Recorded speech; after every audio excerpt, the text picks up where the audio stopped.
Жашоо деген өтө кызык нерсе экен. Оны уктасаң түшүңө кирбеген бурулуштар ар буручтан күтүп турат. Мындан 3 ай мурун менин үй бүлөлүк абалым, жашоо шартым, максаттарым такыр башкача эле.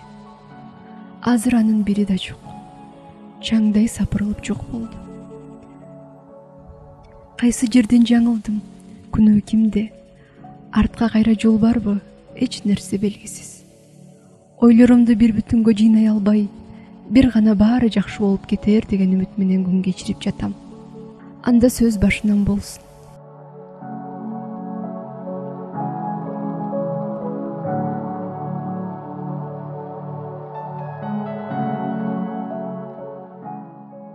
Жолдошум менен турмуш курганыбызга быйыл 4 жыл болмок. Турмушубуз жаман болгон жок.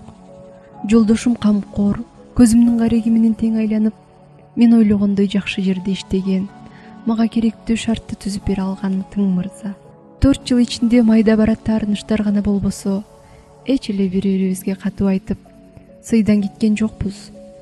Болгону үй бүлөбүздүн берекесин арттыралы, балалуу бололу деген кептерин айтканда эле эмнегедир уккум келчү эмес. Жаным, көрдүңбү баланы? Биздин да ушундай балабыз болсо го, Албетте. Болот, баары болот.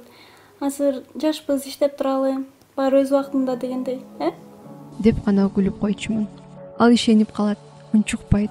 Мейли сен айткандай болсун деп гана тим болот. Бирок тагдырыбызды карантин деген сыноо чечип койду сыңар.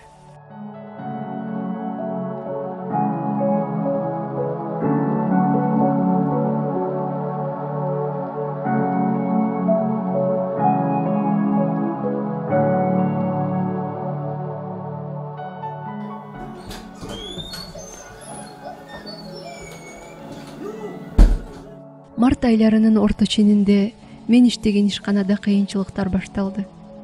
Мурункудай буйрутма түшпөй, кардарларыбыз азайып кетти. Жолдошум жакшы акча тапчу, ошондуктан эч кандай кыйынчылык жөнүндө ойлогон эмесмин. Бирок айдын аягында мен дагы, ал дагы жумушсуз үйдө отуруп калдык.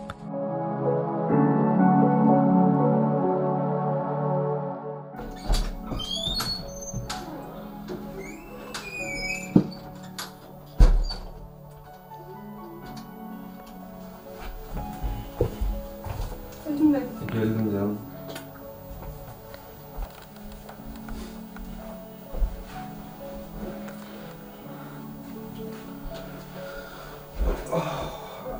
Кандай болду жумуштарың? Бизди карантинге жаап салбадыбы? Bizdi da ошон жаап салбады. Бирок бир четинен жакшы болду. Канчадан бери сала албай жүрдүк элек. Турабыз. Убакыт бар деп сала алабыз. Ким билиптир, мындай кыйын күндөр күтүп турарын. Карантиндин алгачкы жумасы мурдагыдай эле мамилебиз сый болуп жаткан эле.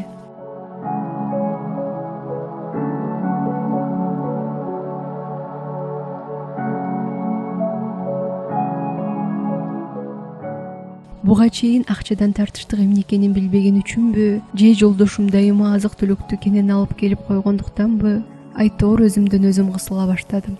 Эртеден кечке чейин экөөбүз тиктешип отурабыз. Батирде тургандыктан короого чыгып жасачу жумуш жок. Алган тамак ашыбыз, азык түлүгүбүз акырындан азая баштады.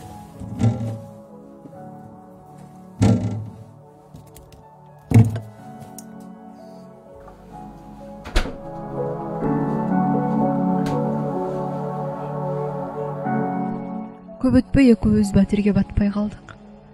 Анын ар бир кыймылы, тамак жегени, тамашалары канымды кайнатып, ачуумду келтире баштады.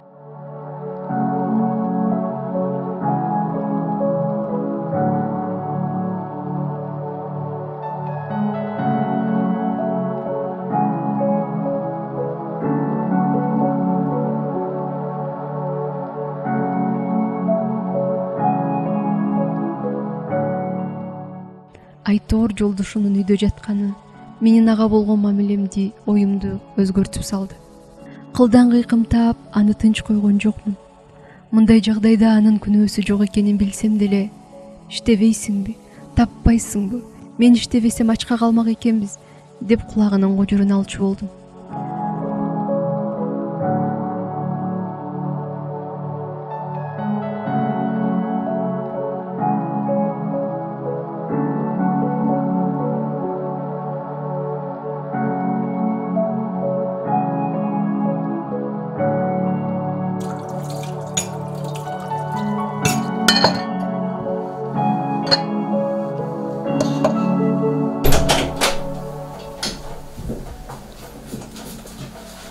Не калтырасың?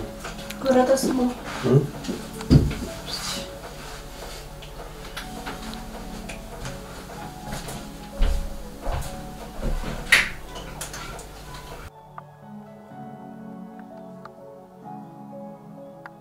Баары жакшы болот.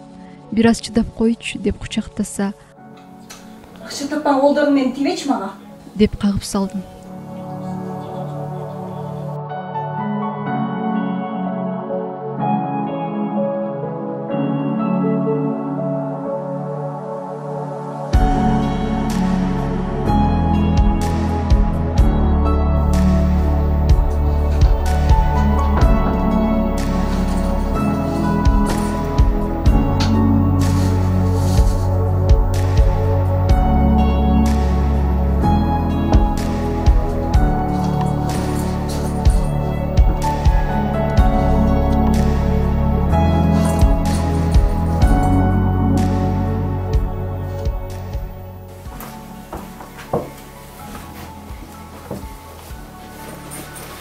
Жамагатын кетем деп коркутат.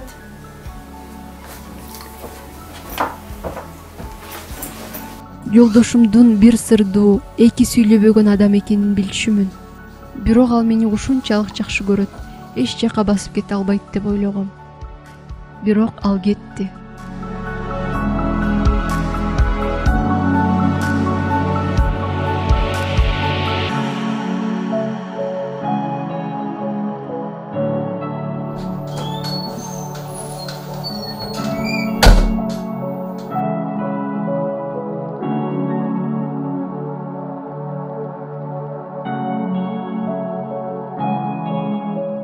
Батирде энсиреп жалгыз калдым. Эсим барда этегимди жыя калайын деп дароо телефон чала баштадым. Бирок бир дагы чалуума жооп берген жок.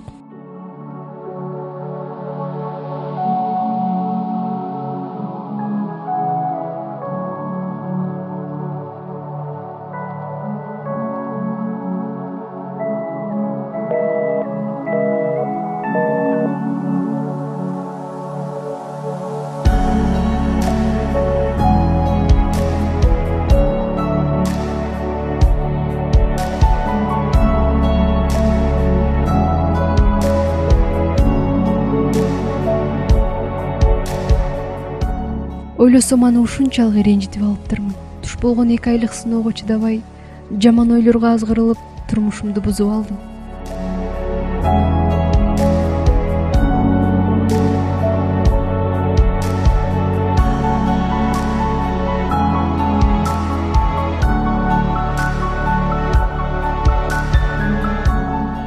Бакыт үй ишке кирери менен жолдошум ажырашууга арыз берди.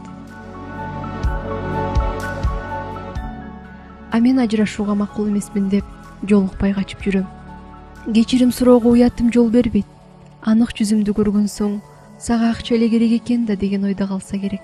Бул абалдан кантип чыксам, канткенде үй бүлөмдү сактап кала алам.